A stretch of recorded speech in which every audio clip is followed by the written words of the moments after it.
मृत्युंजय जी, बिहार में अपराधियों का तांडव जो है वो जारी है लगातार।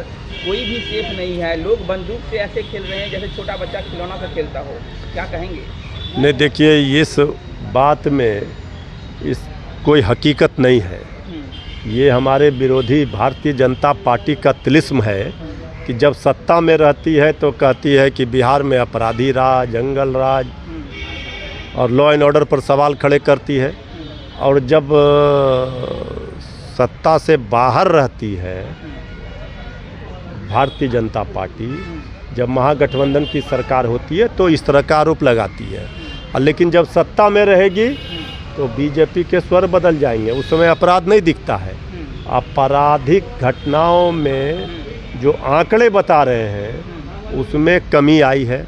ये ठीक है कि पिछले कुछ दिनों से जो घटनाएं घटी हैं, वहाँ समस्तीपुर में दरोगा की हत्या हो, चाहे पत्रकार की अररिया में हत्या हो, ये घटना घटी है। लेकिन कल अररिया में देर रात 4 लोगों की गिरफ्तारी हुई है। समस्तीपुर में भी ताबड़तोड़ छापेमारी की जा रही है। पुलिस प्रशासन लगातार कार्रवाई कर रही है। कानून का राज स्थापित करना नीतीश तेजस्वी सरकार की प्राथमिकता है और कानून का राज स्थापित हुआ है। बीजेपी माहौल खराब करने का प्रयास कर रही है और बिहार को बदनाम करने की साजिश रच रही है। आप देखिए, मणिपुर की घटना पर बीजेपी चुप रहती है, वहाँ इस्तीफा नहीं मांगती है, और यहाँ कहेंगे कि इस्तीफा दें।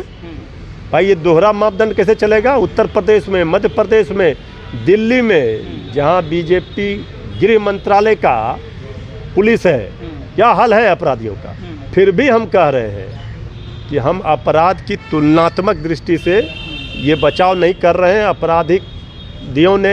अपराधियों ने अगर अपराध किया है तो वो बख्शे नहीं जाएंगे। किसी भी कीमत पर पाताल से भी खोजकर उनके ऊपर कार्रवाई होगी, सलाखों के पीछे होंगे। लेकिन बीजेपी को भी चेतावनी है कि वो गड़बड़ी करने वालों को ज़्यादा प्रश्रय ना दें और ज़्यादा बिहार को बदनाम करने का प्रयास ना करें। यहाँ पर लॉ एंड ऑर्डर बीजेपी शासित राज्यों से ज़्यादा बेहतर है। सर, सम्राट चौधरी कल कह रहे थे कि नीतीश कुमार को जो है बिहार की बदहालियों की नज़र नहीं आती है, बीजेपी उनको चश्मा देगी, काला चश्मा की जरूरत है उनको। तो उनका तो पगड़ी है ही, उनको भी हम लोग चश्मा दे देंगे कि मणिपुर को जरा सा उस चश्मे से देख लेंगे, दिल्ली के आपराधिक घटनाओं को भी देख लेंगे, जरा उत्तर प्रदेश मध्य प्रदेश की घटनाओं को भी देख लेंगे। वो क्या चश्मा देंगे? पहले मणिपुर पर बीजेपी बोले ना, किसका शासन है वहाँ डबल इंजन सरकार का? उससे भी बड़ा अपराध कहीं हुआ होगा, उस पर बीजेपी चुप है। अब बिहार में देखिए, हाई तौबा मचा रहा है। फिर भी हम कह रहे हैं आपराधिक घटना हुए हैं तो इसका दुख है। कल मुख्यमंत्री जी ने भी कहा है और पुलिस प्रशासन पूरी तरह से त्वरित कार्रवाई कर रही है। लेकिन बीजेपी वाले पूछ रहे हैं कि उनको पता नहीं चल पा रहा है कि बिहार में सरकार नीतीश कुमार चला रहे हैं या फिर अपराधी चला रहे हैं सरकार को। देखिए, बीजेपी वालों को पता कैसे चलेगा? क्योंकि बीजेपी शासित राज्यों में अपराधी ही सरकार चलाते हैं। मणिपुर में, यूपी में पुलिस के संरक्षण में आपने देखा किस तरह से अपराधियों ने गोली मार दिया।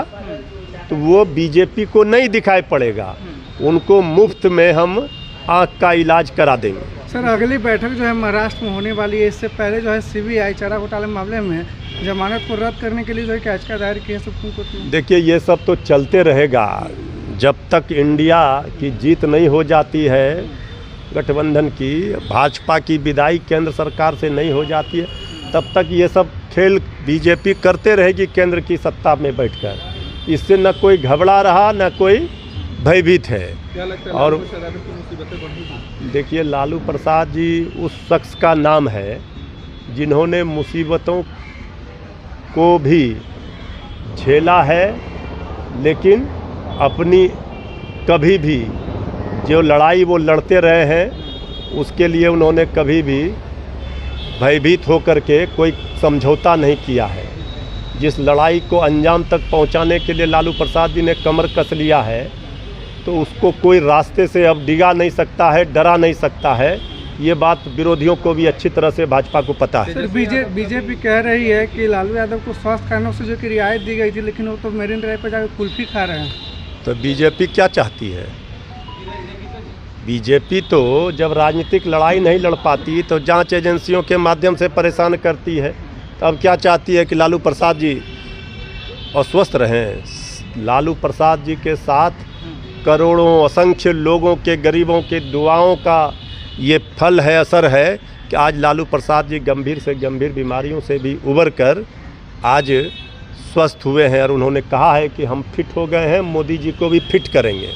तो लालू प्रसाद जी की बीमारी को लेकर के ज़्यादा बताने की ज़रूरत नहीं, सबको पता है उनका किडनी का ट्रांसप्लांट हुआ है, लेकिन वो लोगों के, गरीब लोगों के दुआओं से वो बेहतर स्वास्थ्य लाभ करके अब कुछ स्वस्थ हुए हैं। तो बीजेपी वाले इससे भी परेशान है। इतनी घबराहट, इतनी डर लालू प्रसाद जी से क्यों है बीजेपी वालों को? तो भी कहना है कि इलेक्शन तक ये हमें ऐसे ही परेशान करेंगे। ये तो हम कह ही रहे हैं, ये सबको पता है। जिस दिन से सरकार बनी उस दिन से आप देख ही रहे, उल्टा कर देखिए जांच एजेंसियों का कारनामा, ये चल रहा है। लेकिन इससे कौन डर रहा है? इससे तो और हमारा जो मिशन है, जो बिहार से शुरुआत हुई है, व्यापक रूप में इंडिया बनकर तैयार है। विपक्षी गठबंधन एकजुटता की सफलता की कहानी ये बता रही है कि जितना वो परेशान करेंगे, जितना बीजेपी वाले ये सब करेंगे, उससे कोई उनको फ़ायदा नहीं होगा, नुकसान होगा। सर, लालू यादव की अगर मुसीबत बढ़ती है तो इंडिया गठबंधन का क्या होगा? भाई क्या होगा?